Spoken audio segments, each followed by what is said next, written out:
Yan, luma yung makina. Wala ito. Dapat may ibang spike yan, pang stirrup yan. Kaso lang wala na yung spike ng pang stirrup, yan na lang ginagamit.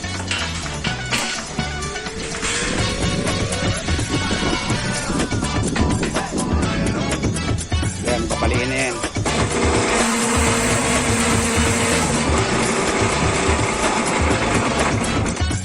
Ayan, sinalang na. Tapos kukuha ng sukat doon. Tapos pinipindot dito sa may green.